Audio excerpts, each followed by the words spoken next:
Well, in segment number 71, we covered the standard 50-30 system, where the object ball return track was 20 and the cue ball track was 50. And when you subtract the 20 from the 50, you get the aiming line of 30.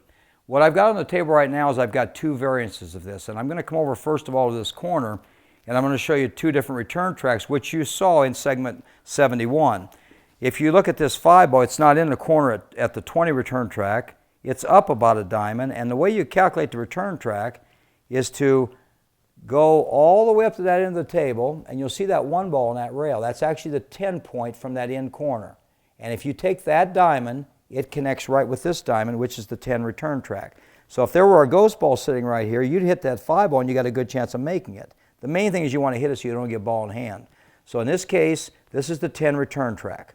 And if you come over here to the end rail, the third diamond, which is that 3 over there, which is the third diamond from that corner pocket, it comes in, as I mentioned before, 1 inch to this side of that diamond. If you look at that line, the return track of 30, it would hit the 6 ball, so you don't get ball in hand. You might just make it.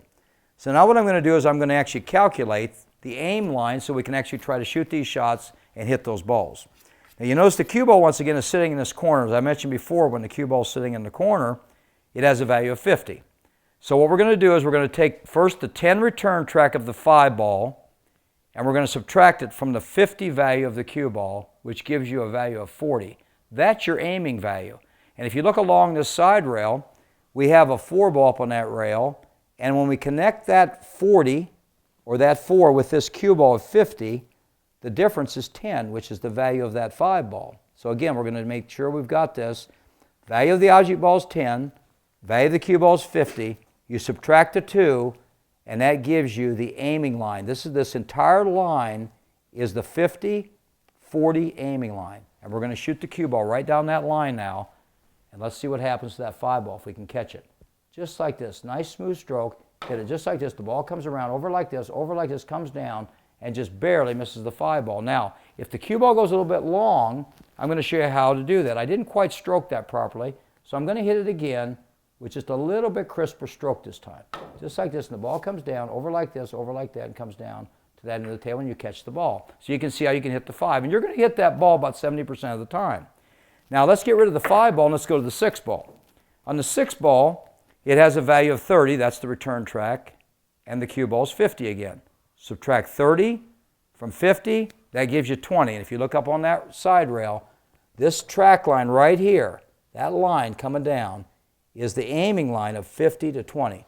And if I shoot right down that line, let's see if we can hit that 6 ball. Hopefully we'll stroke this better this time.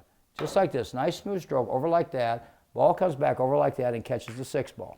So there I've given you an example how to hit 2 balls with practice now, because you're going to have to practice that a little bit. It's 1 tip by definition, nice smooth stroke, don't do any fancy English extra than what you have to, and you'll be able to hit balls without giving ball in hand.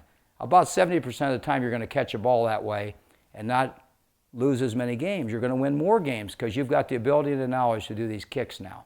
So enjoy this 50-30 system according to Dr. Q.